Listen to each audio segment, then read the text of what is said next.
Attention, s'il vous plaît. Président de l'Association des anciens combattants d'Offmont-Vétry, je suis chargé par M.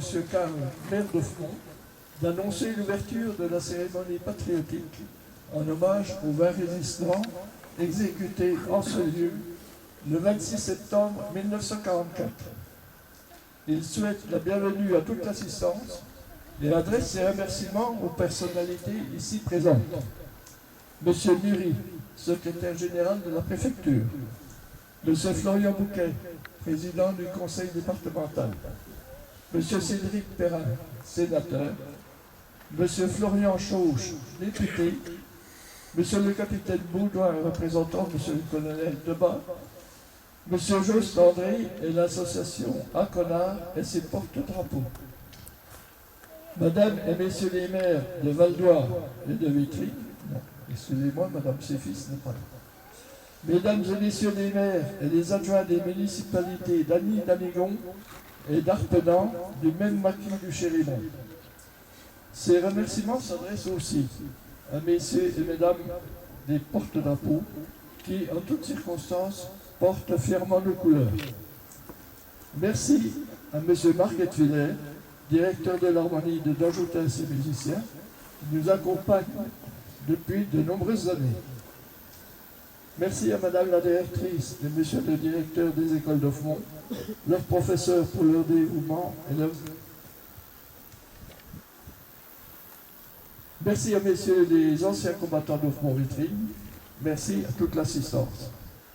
Sont excusés monsieur le préfet du territoire de Belfort, monsieur Damien Meslot, maire de Belfort, président du Grand Belfort, monsieur Didier Valverdu, vice-président du conseil départemental, monsieur le colonel Philippe Leduc du 35e mairie, monsieur Stéphane Leroy, directeur de l'ONAC du territoire de Belfort. L'historique de la tragédie du Chérimont par Jean-Paul Efflinger, vice-président de notre association d'anciens combattants.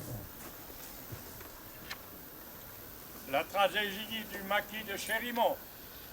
Chérimont est le nom donné à une forêt située entre les communes d'Étaubon et de Champagné, en Haute-Saône. C'est un endroit difficile d'accès, mais idéal pour s'y cacher. À compter de fin août 1944, vont se regrouper une centaine de résistants dans le but de harceler les Allemands en déroute.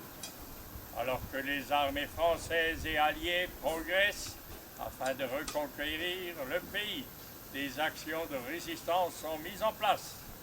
Fortuitement, les Français cachés dans la nature sur les broussailles sont surpris par les Allemands. Aussitôt, les tirs fusent de part et d'autre. Les hommes se dispersent et essayent de rejoindre leur village. Certains tombent durant la fusillade, mortellement blessés. D'autres sont blessés, mais le plus grand nombre est fait prisonnier, immédiatement et quelques autres dans les heures qui suivent. Rares sont ceux qui parviendront à passer entre les mailles du filet. Une quarantaine de prisonniers sont conduits à Magny-d'Anigon, devant le mur du cimetière. 8 hommes désignés par hasard sont dirigés vers Clairgoutte pour y être interrogés. 20 sont conduits à Belfort. Les hommes restants sont fusillés sur place contre le mur du cimetière, sommairement recouvert de terre. Dans l'après-midi, les 8 prisonniers interrogés à Clairgoutte sont de retour au cimetière de Magny-d'Anigon. 5 sont exécutés, alors que les 3 les plus jeunes sont épargnés. Compte tenu de leur âge, ils sont conduits à Belfort, à la caserne Friedrich, où se trouvent déjà les 20 maquisards épargnés le matin. Le 26 septembre 1944, c'est à l'endroit où nous nous trouvons que va se dérouler la tragédie que nous connaissons. 20 maquisards, âgés de 18 à 38 ans, sont torturés, fusillés en ce lieu dit le Pertu, à l'entrée de la forêt communale. Le 26 septembre 1944 au soir, il restait 5 hommes du maquis, faits prisonniers encore en vie. Enfermés à la caserne Friedrich à Belfort, ils seront déportés à Buchenwald. L'un des 5 ne reviendra pas. Il avait 17 ans. Ce n'est qu'au printemps 1945 qu'un agriculteur découvre le charnier de ce massacre. Ce lieu dit le Pertu, où nous nous trouvons, devenu parcelle sacrée de la terre de France, devait être immortalisé et matérialisé le dimanche 28 septembre 1946 à 15h par une stèle portant le nom des 20 résistants retrouvés ensevelis. Tous les ans, le dernier dimanche de septembre, un hommage est rendu à la mémoire des jeunes résistants. Oublier est impensable. Nous saluons cette jeunesse avec beaucoup d'émotion et de respect. Elle a réagi face à l'occupation de notre France, avec pour seul objectif la liberté. Le silence et l'oubli sont assassins. Cette cérémonie est pour les familles présentes ou non un réconfort. Malheureusement, les proches disparaissent avec le temps, mais la jeunesse est là pour perpétuer la mémoire. Chers enfants, nous savons que vous n'oublierez pas cette journée. Les questions posées aux professeurs et à l'ancien combattant présentant préparation à cette cérémonie prouvent l'intérêt que vous portez à cet épisode de l'histoire. Les 20 résistants dont le nom sont gravés en ce monument et en tant et tant d'autres ont perdu atrocement la vie et pour nous épargner de vivre à genoux. Ils sont morts pour la France. Nous les saluons avec grand respect.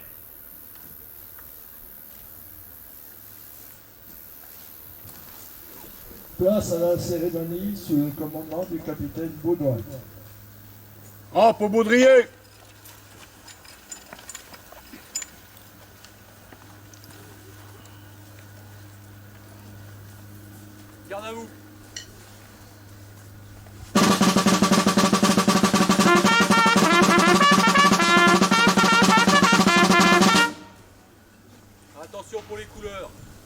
les couleurs.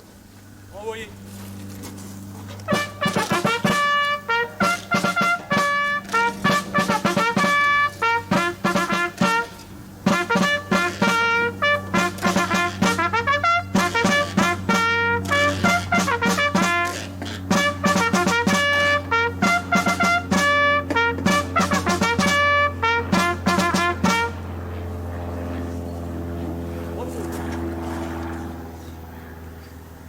Garde à vous.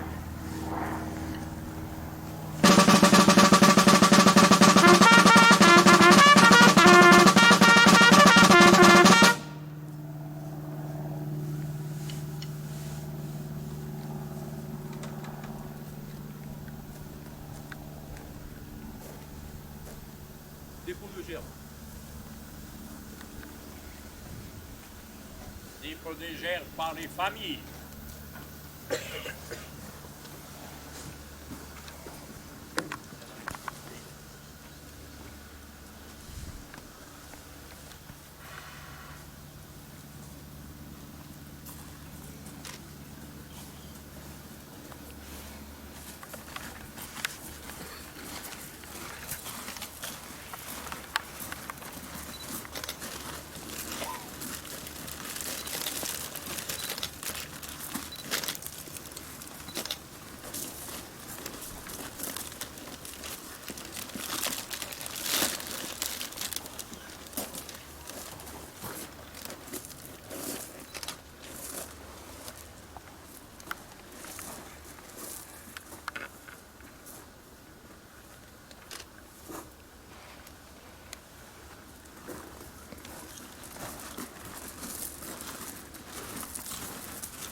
Dépôt des gerbes pour Monsieur le maire d'Offemont et le président des anciens combattants d'Offemont-Vétunes.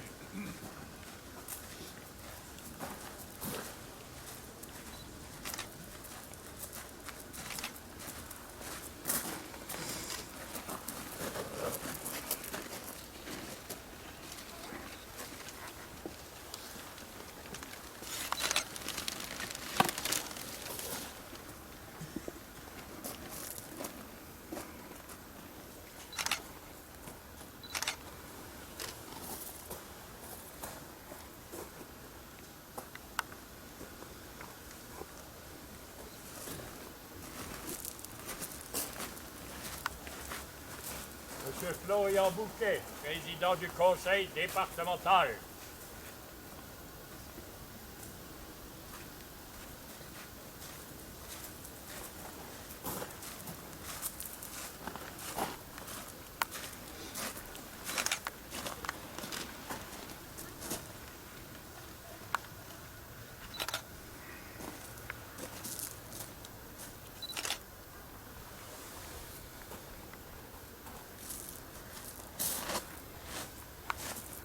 Monsieur Chauge, député.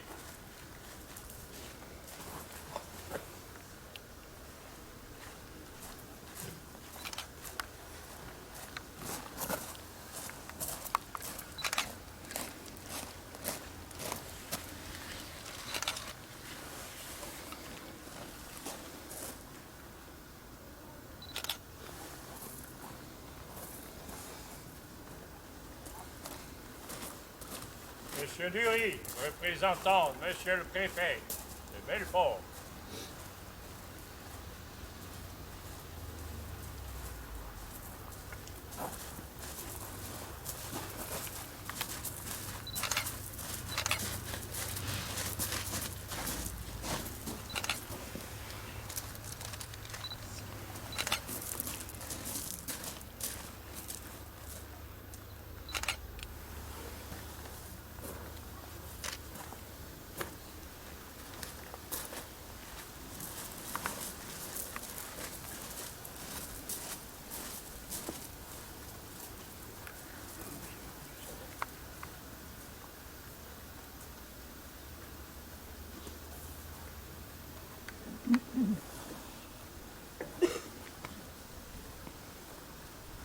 Appel des morts.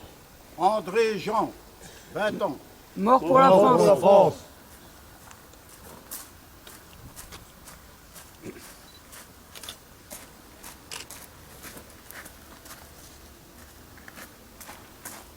Vassalaire René. Mort pour la France. Mort pour la France.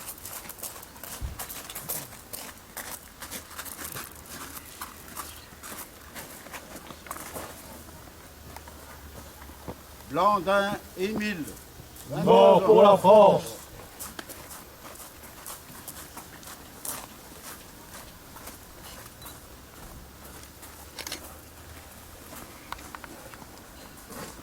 Carrière Camille. Mort pour la France.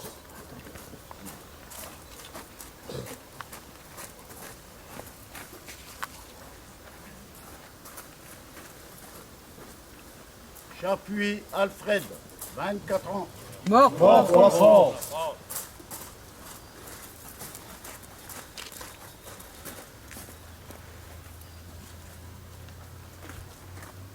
Charmy Albert, 18 ans. Mort Mort pour la France.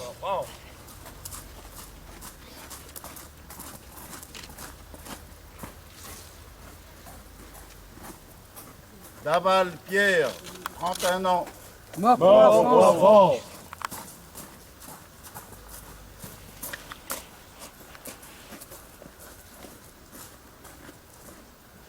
Dupré Jean, 22 ans.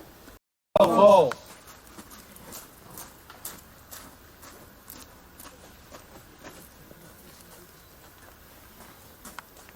Flouard Georges, 29 ans. Mort pour la France.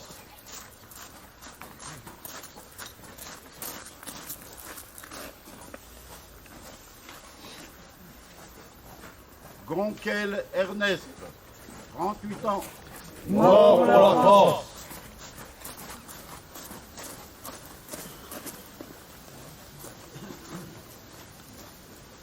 Joyant Maurice, 21 ans. Mort pour la France.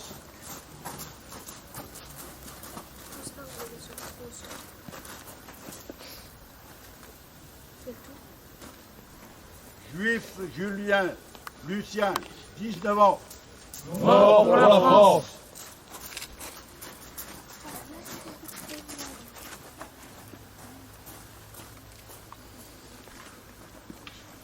Lamiel Robert, 20 ans.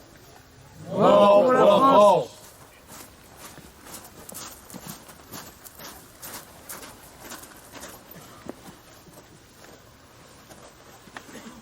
Lébert Robert, 29 ans. Mort pour la France.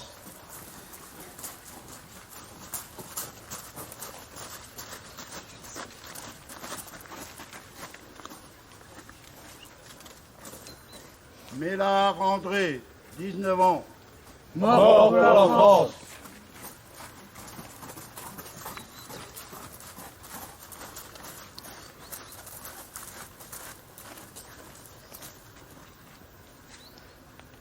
Mélard Georges, 22 ans. Mort pour la France.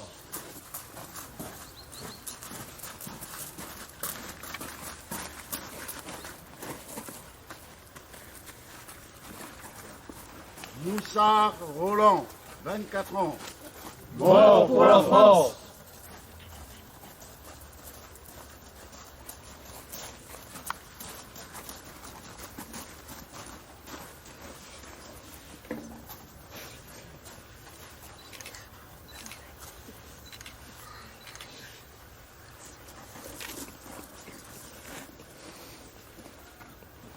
Rodier Joseph, 21 ans. Mort pour la France.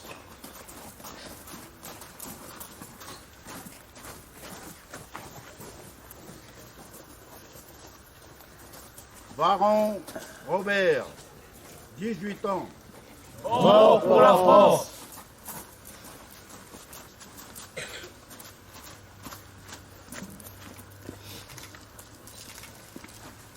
Villemain René, 21 ans. Mort pour la France.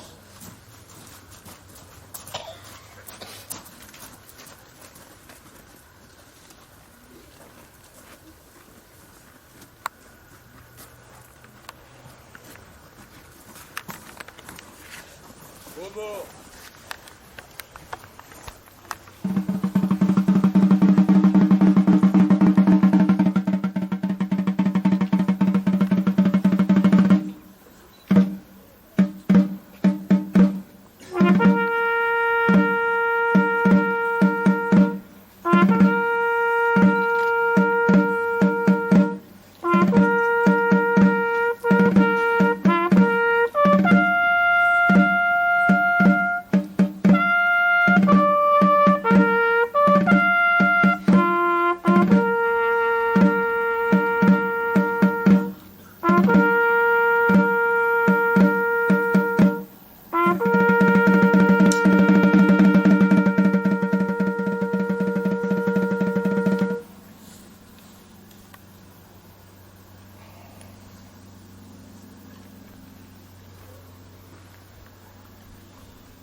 Madame Carole Ritter.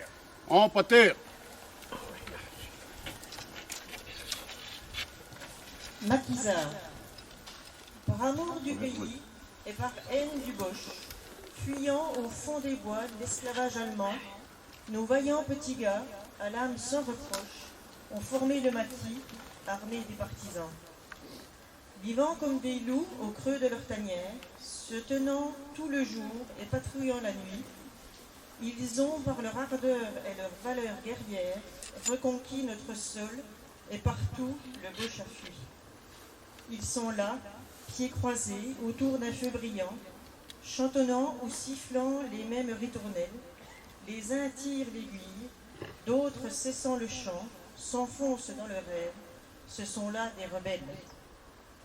Que Vichy flétrissait et traquait dans les bois, mais eux secouaient le joug, défiaient les lois injustes, guerroyaient et tuaient l'ennemi chaque fois que le sort le voulait, œuvre obscure et auguste. Qui a montré des fils libérant leur chaumière, travail victorieux des martyrs de l'un temps? Ils voulaient lutter comme ont lutté leurs pères pour que la liberté refleurisse dans nos champs. Plusieurs, hélas, furent pris, torturés, fusillés. Les rangs des survivants, un instant éclaircis, se sont rageusement serrés sans sourciller. Ils ont repris la lutte, dur combat sans merci. Jusqu'au bout, combattant, oubliant leur souffrance, ils ont atteint le but qu'ils s'étaient assigné, et de la même main qui libérait la France, ils ont mis sur leur front de héros les lauriers.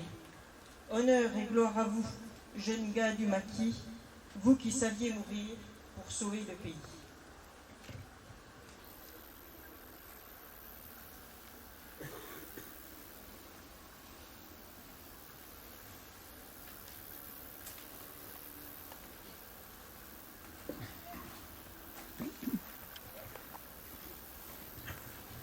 Chers amis, je vous remercie tous et toutes pour votre présence aujourd'hui et vous êtes invités au vin de l'amitié en salle du Conseil en mai.